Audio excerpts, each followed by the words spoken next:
What is up, everyone? If you're tuning in, we are here looking at business listings and giving our opinion of them. This is Deal Flow Live. I'm Brody Vinson. I'm Ryan Santo. And today we are going to start out by doing something a little bit different. We're going to talk about how to create deal flow. Like, what is the actual process? What is deal flow and how do you get started?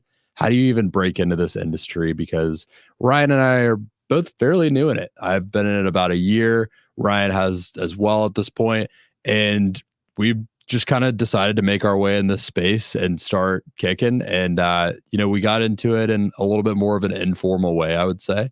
It wasn't the traditional just going and getting an investment banking job and working your way up. We just kind of like started networking our way there. And my personal opinion is that that's a better way to do it. I think it just kind of it puts you in a position to be in kind of the driver's seat of your own destiny a little bit more. At least it has for me. So we wanted to talk a little bit about the networking side of creating deal flow, of breaking into the M&A space, and just what it's been for us so far. So Ryan, what are like the things that you're hoping to communicate to the audience today about breaking into this space? It's not as hard, or it's not as hard to find the places and find the people. The hardest part is continuing to work at it. And I was recently speaking with somebody, and we were going back and forth on something, and I was very frustrated and about certain things that I was having to deal with professionally. And it was that I didn't know what to do, and I was just like, I don't know, and I was like, I have a fear of this. I don't know. I'm like, that's what it is. And they were like, life is kind of like, it's like walking through a very misty path. You can see basically as you're stepping forward, but you don't know what's in front of you. And you have to have enough trust that the path ahead eventually the fog will always lift. But you have to have enough courage to go through that unknown, essentially. And we all think of the unknown like, oh, I just don't know what's happening tomorrow and I don't fear it. But in those moments where we have life that says, I don't know what to do about this situation that makes me unhappy, having that clarity, or I don't know what to do, nobody will talk to me, I don't have anybody to connect with, what's the point? Having the courage to say, I'm going to send that next message, I'm going to go to that next meet, and that unknown of, you don't know who's going to show up. You never know. So just thinking, hey, maybe this is the one. Maybe this is the one. I'm going to take that next step to that misty forest and see if it clears on this one. So I think that dedication, that desire is really what I hope people take away from this. And what would you say like has gotten you to show up every day, to keep showing up? Because I've been working with you on this stuff for a while now, and you've been remarkably consistent. You show up every week, and we're doing this show, but even outside of that, just showing up, always being like bringing things to the table, educating yourself, trying to push the path forward. What is it that gets you to show up? Well, the first one is that I don't want to be where I am currently forever. I feel like there's more to life than what I'm currently doing. So that drives me forward, and that also is why sometimes I'm like, I can't see where I'm going. I don't know what I'm doing. But I think it was always a desire to do more and to be more. But what really kind of took it from good to great, and I'm always the guy who shows up, and I've always worked in every environment thinking that every time I go to work, I'm going to get fired that day. So it's a weird way of pushing myself to do more. So, it's not healthy, but it's how my brain helps me continue to push and do more. I mean, you know me, you warn me frequently, stop, don't burn out. You're really going to burn out this time. But it was also developing a community. I think, meeting you, in our program, and that connection that I found with somebody who had very similar experience in growing up and entrepreneurship with family, and how that affects you, and meeting somebody who did it twice in your case. And then you bringing me into this world of people that I've gotten to meet, and bringing me into spaces like Zico and showing me how to find them. I think that was the extra bit of stoking the fire that I needed to take that jump and say, I can do more. Yeah, I think getting around, like, that's one thing that Ryan and I talked about before starting the show today, is getting around people that are like-minded in whatever you're trying to do, and people that are on the same path and are trying to do the same thing is really the quintessential thing that gets you to keep going forward. Is like it's the thing that that really drives you and makes you feel like you're part of something, and that there's a route where you're going. And for me, I think getting into this, to get tactical with it a little bit, it's been really like on two fronts. Like I've been expanding my presence both digitally and physically here in person. And I think it's important to do both because I'm getting like an ear to the ground of the whole world. Like both digitally, I'm getting an ear to the ground of what's going on at a grand scale, but I'm also getting an ear to the ground of what's going on in my own backyard. The way that I've done that is just reaching out to a lot of people and having something that I can help them with. So the way that I got started really was just sending a bunch of messages out to people that work in the mergers and acquisitions world and just saying, hey, I've got this thing I want to help you with. And for me, it was reaching out to business brokers and saying, hey, I understand that you talk to a lot of people and you only get paid when you sell their business, and a lot of them need help, but you don't have time to help them all. Let me help them get ready so that they can then sell their business through you. So I came to them with that offer, and I probably talked to 50 of them before one of them was like, you know what, I have the space on my team for that right now, and it's actually a good time to bring someone on like you. And then he brought me on. I'm on the team now, have been since the beginning of the year, and have been in touch with the other ones too, and just kind of informing myself about what's going on in the market, how things work, what the trends are, what the buying and selling cycles are, what industries are best to tune into, things like that. The kind of expertise and knowledge that the average everyday person doesn't have about this stuff that can help someone who is in a position where they need that knowledge. And then in the front of just my own backyard, it's just been about going to the places where entrepreneurs are. And that's not always easy to find, but you have to just go to networking events to start, then actually network. You have to actually like get in touch with people that are doing something similar to you and ask around. You got to just get out there and pitch yourself a little bit. Just talk about what you do and what is going on, but also get to know other people, help them, support them. And if you just show up regularly and do that stuff a lot and meet the right people and get in with them and do that over and over again, then eventually you find yourself getting into new opportunities. And if you just become someone that they want to be around and that helps elevate them, and you really lead with value when you're talking to people, that for me is what's helped me build a network. What's helped you build a network? Because you have a good network too, Ryan. So for me, it was I'm going to shout out Ed, friend of the show and friend of ours, very intelligent man who I connected with early on in my master's program. And he said to me, Ryan, he said, your network is your net worth. And I thought about that a lot, and I was like, oh man, so I really need to connect with people who are doing a lot of stuff, and I need to connect with them as authentically as possible, which is something that I admire a lot about Brody, is that Brody is one of the most authentic outreach people. Like the way he speaks and the way that he puts out a message, one and the same. So that's something that maybe you'd write a blog post about, because I think a lot of people, like myself especially, we have trouble going, hello, sir, I hope you are doing well. Nobody hopes they're doing well. So for me, finding people who were doing things that I wanted to do or wanted to go to, and sending those messages as best I could to try and get them to talk to me. One of the people who I managed to stumble, weirdly enough, Dan Cockrell, who used to be the vice president of Magic Kingdom, is somebody who I talk with frequently now. And I found him on a connection on LinkedIn. I didn't have a connection with him. I just messaged him, and he messaged back and just sent his Calendly link. And now all of a sudden I'm connected with a man who's incredibly intelligent and does so much. He's the president of a university now in Australia. Talk a little bit about that too, because like, I think when you do connect with people that are way better than you at stuff, I mean, that's been the secret to any success I've had. Has not come directly from me. It's come from like surrounding myself with people who are more successful than me, and are surrounding myself with people who are smarter than me and more successful than me. Kind of like Ryan was saying there, like he found someone who's more intelligent than him, way more accomplished, that he could learn from and that he could network with. What talk about that a little bit, like the importance of that. Well, I mean, you know this all too well.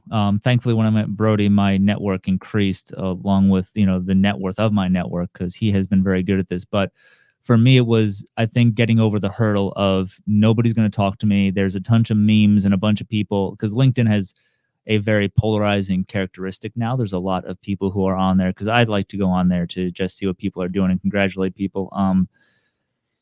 There's a lot of polarizations and people making fun of people who reach out and being like, nobody's going to talk to you. Don't waste my time. I don't do coffee chats anymore, which fine. Well, I mean, it's prerogative. But if you just keep sending out messages that you think are sincere and come from a good place of, hey, this is what it is. Can I talk with you? Or, hey, I got this one networking strategy from Dan and it's great. But it's Drop crazy. it.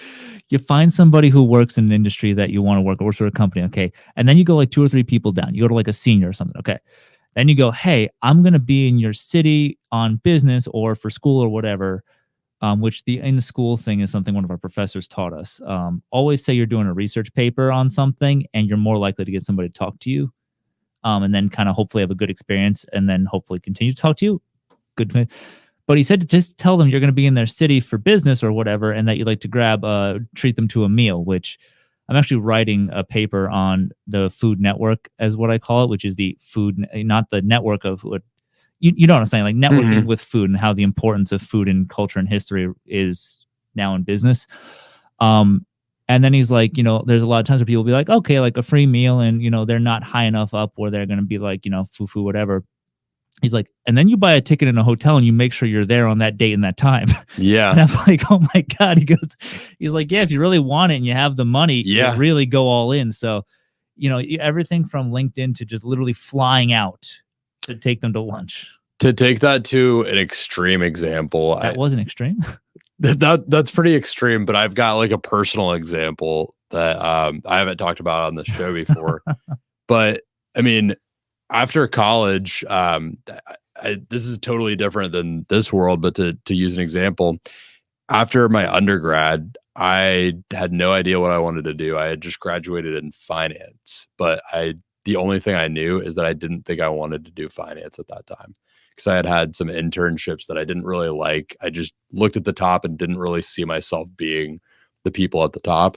And so I kind of looked internally, and the only thing I was passionate about at the time was fitness. And so I was like, okay, I've got business and I love fitness. How can I make this a thing? I wanted to basically become like a really good personal trainer and then take that and learn how to do corporate wellness of some kind. So I decided I'm going to be a personal trainer first. I've got to go and be a personal trainer at the best program I can find. And I had a cousin that had worked at this gym up in Gainesville here in Florida that has like the biggest personal trainer program in Florida. There was like 45 trainers there at a time, a lot of the time, in like one program, all like training people all at the same time, learning from each other. There's like different like educational programs in it where they like boost you up and like give you like promotional things and education. And so I decided I was going to work there before I moved there. Like I just decided that I was going to work there, whether they hired me or not. I literally just moved there. and then I started interviewing. Like I was crazy. I literally moved there and I just decided I'm going to get the job there. I interviewed, and at the time I was like obsessed with fitness, right? Like I knew everything. I was like inside and out. I had even been listening to this podcast by 3 personal trainers that were all like doing it for decades and had this podcast where they put out episodes every day. I had probably listened to like a few hundred hours of this podcast and just knew everything about personal training. So I came in with this big chip on my shoulder and like being a certified personal, like I had my like license to be a personal trainer, the NASM. And I came in and interviewed and was just spouting off all this knowledge, the whole like 9, and then I didn't get the job. I had moved there, I didn't get the job, but I had burned the bridges behind me. So I went and I like contacted the hiring manager and I was like, hey, what happened? What could I have done better? And she agreed to like sit down with me and do like an exit interview, basically just to tell me like, hey, here's why it didn't work out. And I was like, and what she told me is she was like, you came in with all this knowledge, you clearly know what you're doing, but we're looking for people who can like build relationships with people and approach it that way. And I was like, that's when I was like, oh, okay. I just interviewed wrong. Like I completely I was literally like, oh, I'm not that guy. Like I just had this chip on my shoulder. I was being a dick. Let me interview again. And she let me interview again. And I knocked it out of the park that time and got the job. And it was like you just like you have to just do it. Like so he's on the money with that. You literally just have to go put yourself in the situation and just do it. That's Yeah, the whole thing. I think it's what you when you brought me into, you brought a number of us into Zico, which is a space in Orlando for entrepreneurs. And I mean, they do a lot of stuff, but predominantly entrepreneur stuff, and they do very good events there too. Getting in there and networking with people, and the craziest part is that I having somebody kind of as a guiding to bring in, but like when you go to these places and Googling, I think social networking events and other stuff like that, just attend them, even if it's after work, just go, because I would literally leave work and go to this thing. The people who are there often, they're happy to see you. That was what I think was, not surprising, but just how genuine they were. These people are walking up and just talking to you, and you're just trying to sit there with your, maybe your business card in hand, but like they want you to be there and they want to talk to you and learn more about you. So get out there and talk to the people, but also, even if you're a little shy, don't worry, they will come to you, but getting that ice breaking is important. And the other thing I would say is like if you don't know where to go in your in your city to network with people, create the opportunities. Throw an event of some kind. Like if you're trying to get into the world of like M&A, of mergers and acquisitions, throw a mergers and acquisitions event and put it on Eventbrite and go like send it out to some people that you think might be interested in it. Like some friends of yours that might be interested, or anyone you can think of, and just build upon that. If you create the opportunity and make it good enough, people will come. And that's like why people go to Zico that we were talking about, like, because it's been built for that.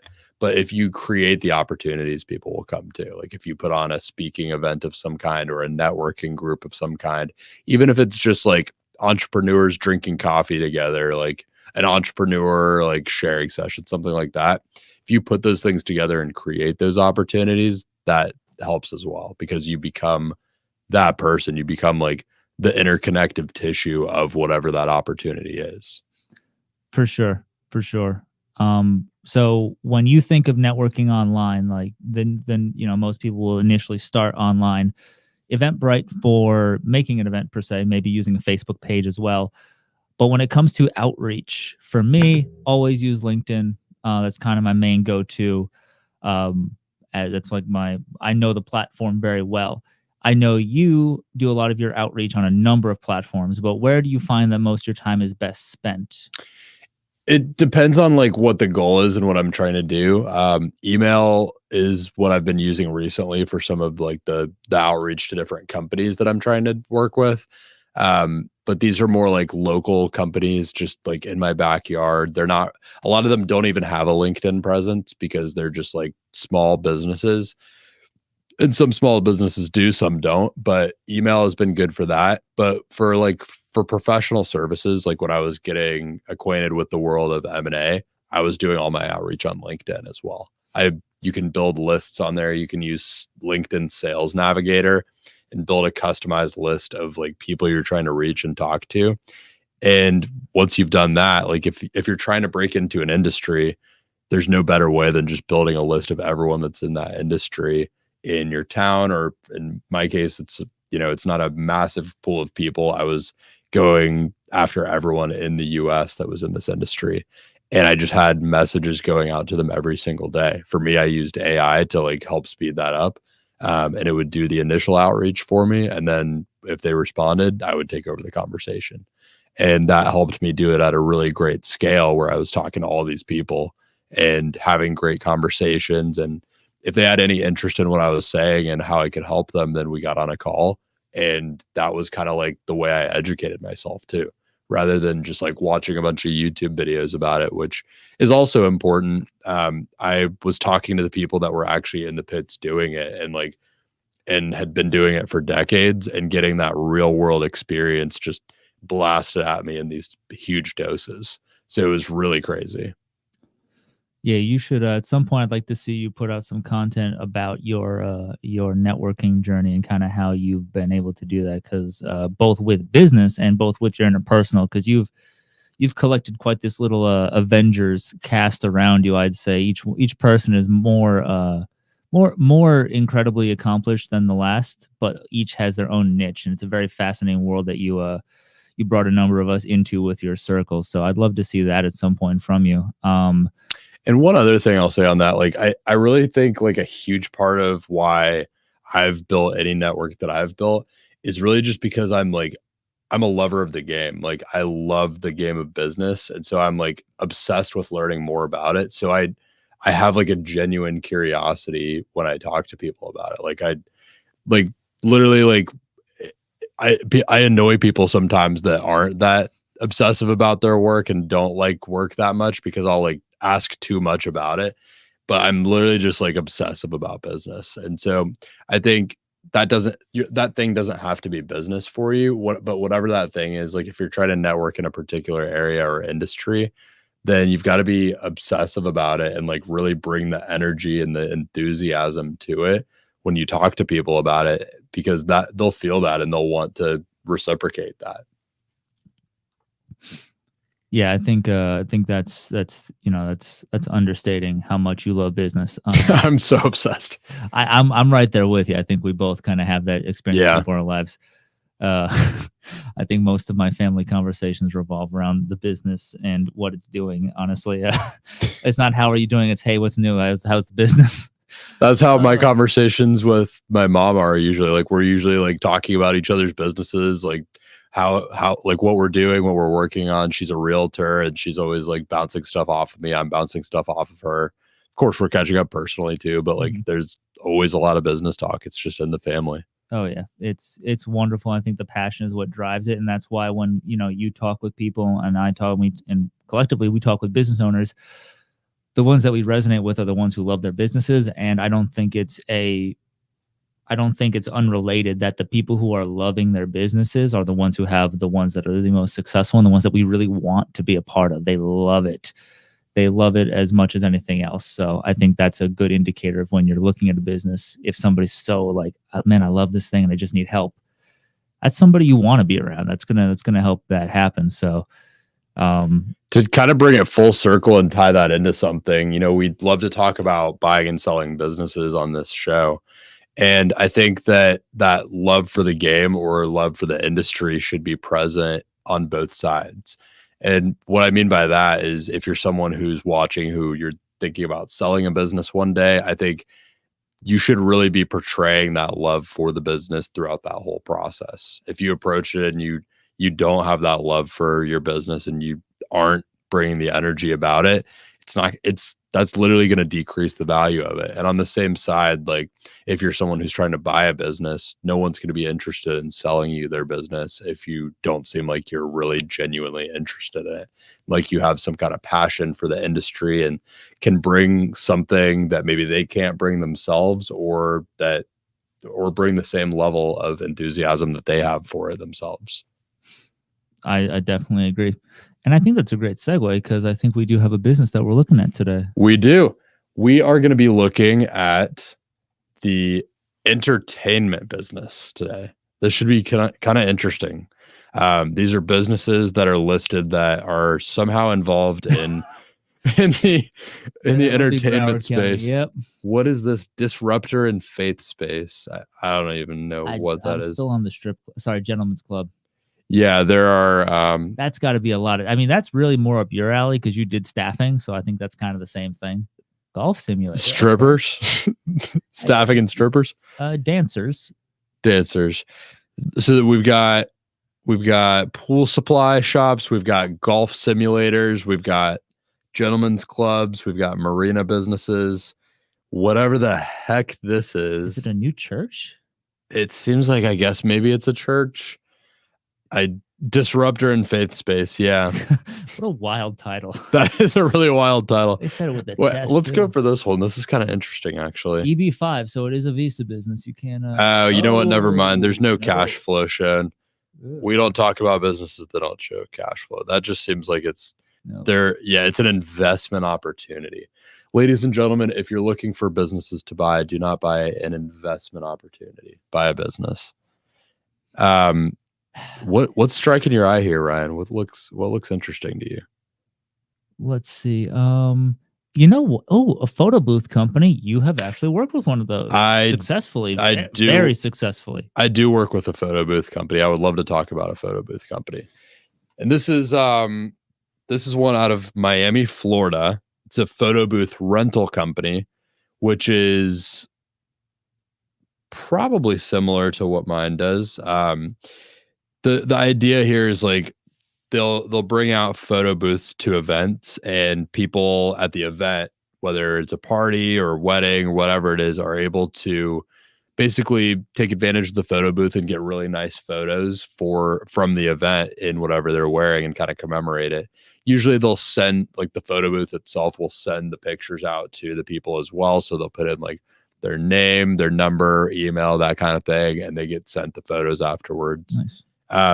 This is a really small one.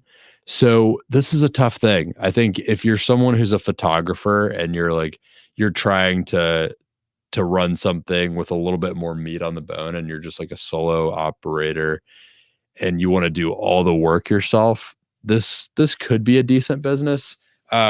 The one that I work with is bigger than this. This is pretty small in general. Like this is not much to support more than just a solo operator. Like you can see it right here. If you're a photographer, you might not be making 72 grand a year. Like that's a lot to make as a photographer, as a solo person, just like a freelancer. So if you wanted to buy something like this, it would be to make a little bit more for yourself, but you would really have to build yourself out of this. It'd be a lot of work. So this is more one that's targeted towards like a solo operator, I would say. What do you think about this one? I think it's a good market. I like that. Miami's a large town. It's got a lot of possibilities, a lot of venues, a lot of parties, a lot of people doing rentals for parties. The seller's clearly willing to finance it, and they're saying basically you're buying the equipment. So geographically anywhere, turnkey. These are all buzzwords, but essentially what it means is you're getting the booth and everything else is on you. So it's good for somebody, I think, who wants maybe a side hustle as like a photographer, maybe. But I don't know if the size and scale is something that many people would be interested in getting into. It seems like it's not. They probably don't have a large event space. You're not getting return customers as frequently as other businesses. Not to say you can't. But for something like this, you definitely want to kind of, in my opinion, you would know better than me, align yourself with like venues and certain party planners maybe in the area who are like, oh, this guy wants a photo booth. I have a photo booth guy. Exactly. Yeah. With something like this, where like you really do rely on events to have your service out there, event planners, wedding planners, venue owners, production companies, things like that are the ideal partners for you. And what part of our strategy has been is simply just to reach out to people like that, to reach out to some of these potential partners and just see if they are interested in forming some kind of like revenue or profit share or something like that, or even just to get on their approved vendor list. A lot of times they'll have some kind of approved vendor list, especially if they're a big company where they'll only go to certain vendors. And so if you can get on those lists, these are really good businesses, because then you're taking advantage of their customer acquisition and their systems rather than having to go out and find work for yourself all the time. And the other thing is, the one that I'm with, they license the business out. Like they have people in other cities, other states that are running the same business, but under their umbrella, under their brand name that they've built, and they give them support. They kind of give them financial support, like through the actual like accounting and things like that. They train them, they support them, they kind of teach them how to find their own customers, things like that. and that helps them grow, which in turn helps them grow. So you can license something like this out. There's lots of businesses that can be licensed in that way too. Interesting. Okay. So maybe not the ideal business for somebody who wants to jump into something full time, but it seems like they're saying Good market, small business. They're That's saying the they only thing. do about 5 hours a week of work. So, I think it's relative to what it is. 2x multiplier roundabout. It's in my opinion, it's a high multiple for something like this. It's over a like 1.25. 1.25. Yeah, it's over a 2x multiple, which for something this small, honestly, it's really like I wouldn't want to pay more than a 1x multiple for something like this. If you pay a 1x multiple, maybe. The other thing is like if you're running this yourself, you might not even keep like all of the client base. You might not even do that same amount of cash If there is a flow. client base. If there is a client base, it could just be that like, I mean, it's probably very based on them doing outreach to things. I will say the workload is not actually that much for a business like this. Like the conversion is pretty good if you are going out and like doing a trial event for free with a company that does a lot of events. What they'll do, and their whole strategy to start out, is they would do events like for free the first time and then leverage that into paid work with future events.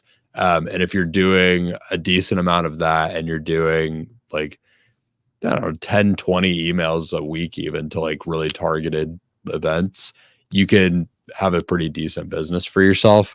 So it doesn't take that much work. But we usually talk about buying a business that has a little bit more meat on the bone in the sense that it has some people actually operating it. It has people in place to do the work. And so I would look for something bigger than this personally. I agree, especially if you're looking to step away from a job. You want to make sure you have that kind of cushion.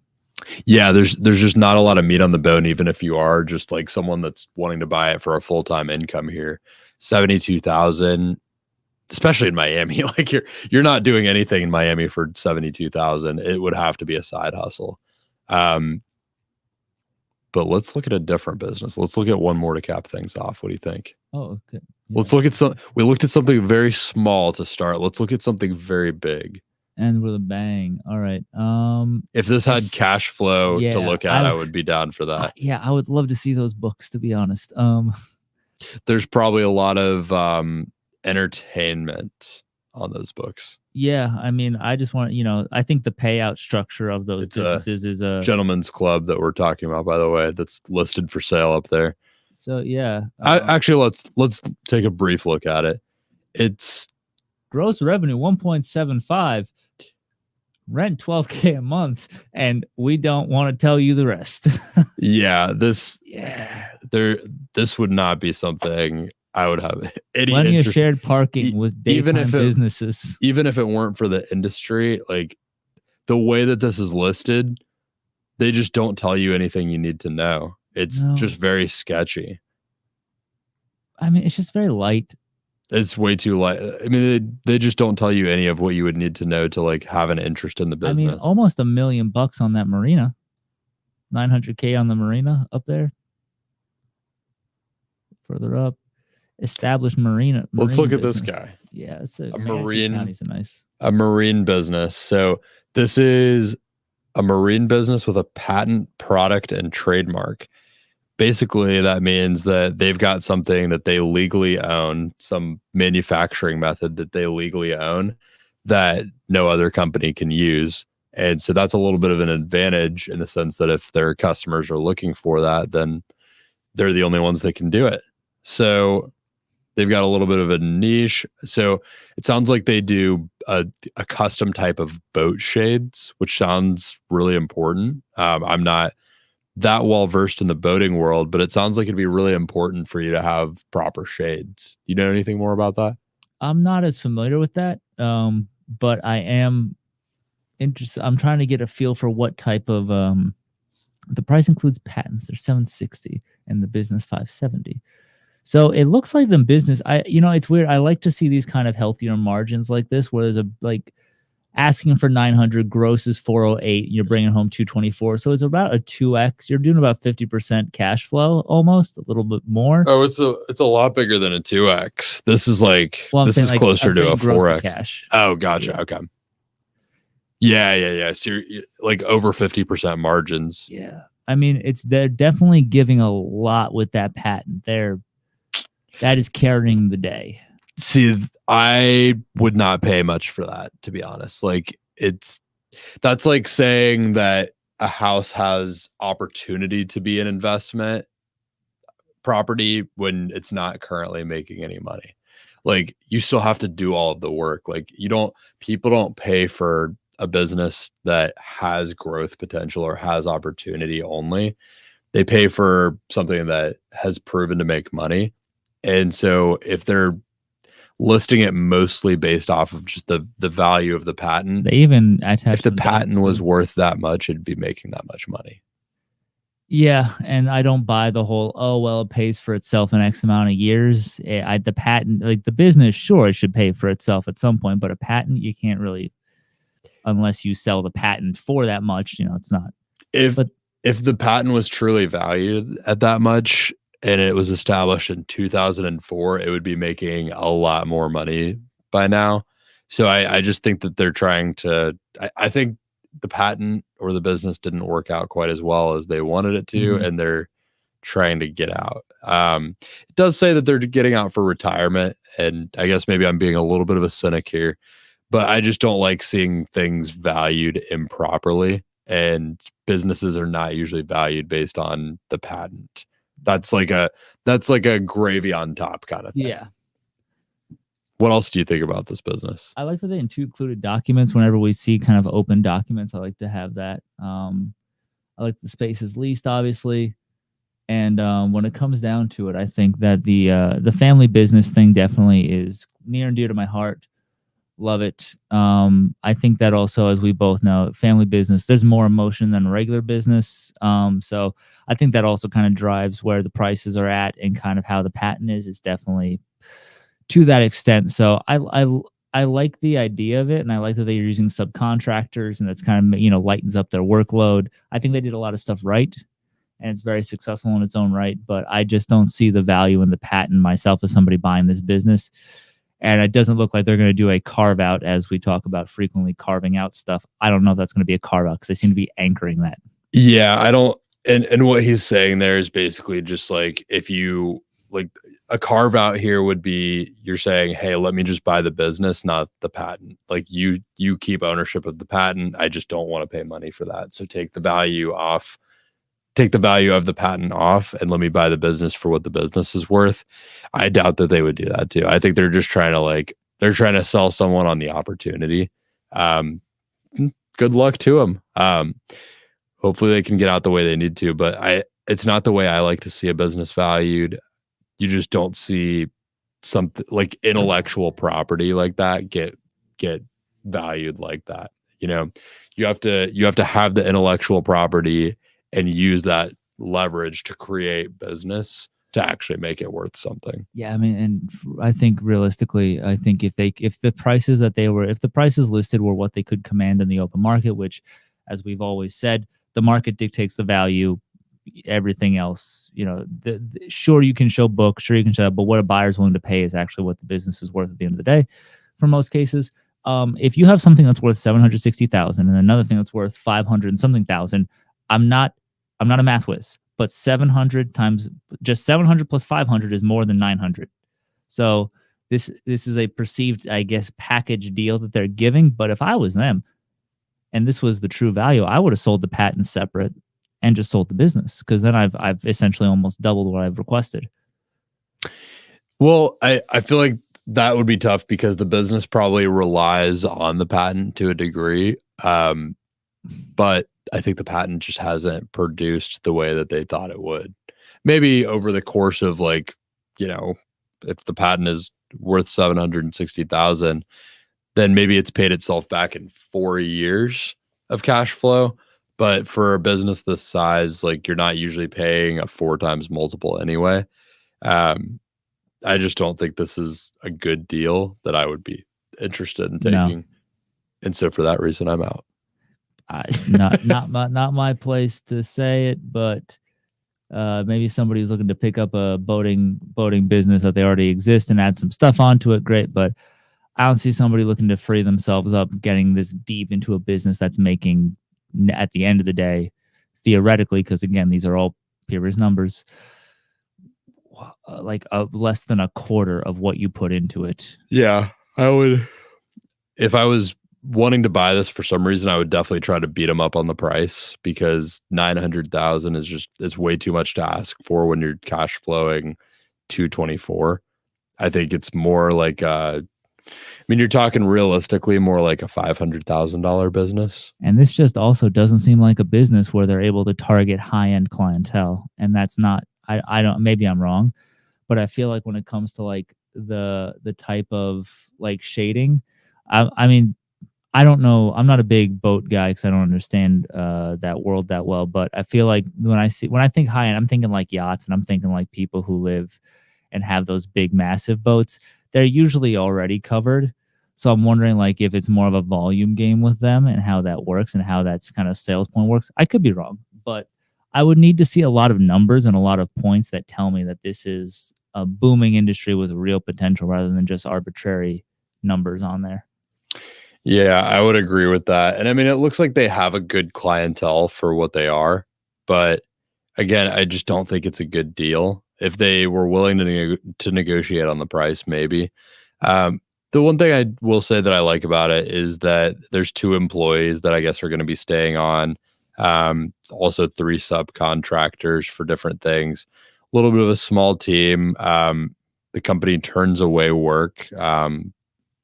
I would need to shadow them and see if that's for real, to be honest. Like if that is for real, then great. Then that's potentially worth a little bit, but not what they're saying it's worth. Like ultimately you need the employees in place already to be able to support that growth. Yeah.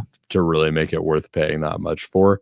So, I mean, this is a business that I just don't think it's worth what they're saying. And, so be smart when you're looking at your listings if you're trying to buy a business. And if you're trying to sell a business, hopefully this educated you about what things are not actually worth that much money in your business and what things actually are, and how you should treat that, how you should use that to actually leverage and maybe find a buyer that actually is willing to pay for something that's worth money. Any closing remarks? Nope. When in doubt, go to your competitors. Odds are, if they're in the same industry, same type of thing, maybe your competitor who has a similar product or whatever, or same industry, sees that $750,000 of value in your product, and they say, all right, cool, let me buy the patent from you, and the business, we'll give you the business for the extra 150. Maybe your competitor has been looking for this, and this is their in to get that product they've been so dastardly shaking their fist at. It could be. If you're getting out of the game, it doesn't really matter if your competitor's getting a leg up or not, because you're getting out of the game. So I like it. That could be a good move here if you happen to be the owner of this established marine business with a patent product and trademark that you're trying to sell to retire. I kind of like Ryan's play for you. I think selling to your competitor is probably your best bet here. But other than that, I think the closing remarks here are, if you're trying to get in the game, the first thing you have to do is actually learn how the game works. That means getting around people that know how the game works. Watching Deal Flow live. Yeah, watching Deal Flow live every week at 6 p.m. Eastern Standard Time with Ryan Santo and Brody Vinson, and learning all the ins and outs of how this stuff works just from people who are only a couple steps ahead of you. We've just been doing this maybe a little bit longer than you have if you're in the early exploratory stages. And so the things that we're learning are very applicable to you at the stage that you're in. And that will continue to be the case if you follow along with us. So we would love to have you back here every week just to join in, see what we've got going on. Yep. I'm Ryan Santo. You can find me on LinkedIn. That's LinkedIn/Ryan J. Santo, I think it is. Or you can just type in Ryan Santo or Brody Vinson. You'll find one of us with this recording. Brody, they can find you on a lot of places. Where would you like them to find you? Find me on Instagram or LinkedIn. Those are the best 2 places to message me. You can check my stuff out anywhere. I'm on a lot of different social medias doing a lot of content, but message me on Instagram or LinkedIn if you have any questions about the show or want to see a business featured that you saw for sale that you would love us to cover, we'd love to cover it for you. And you have a YouTube page, right, where you post replays and you I post do. content? Yeah. And if you're trying to find replays of past shows of Deal Flow Live and learn a little bit more about the world of buying and selling businesses as we see it and as we're dictating it here, all the businesses we've looked at over the past few months, you can go to my YouTube at Brody Vinson, and all the recordings are there, easily accessible and watchable. Well, I think that about wraps it up for this week. I've been Ryan Santo. I've been Brody Vinson, and you've been watching Deal Flow Live. Thanks for tuning in. See you next Tuesday at 6 p.m. Eastern Standard Time. Finn. That was good. Oh, man.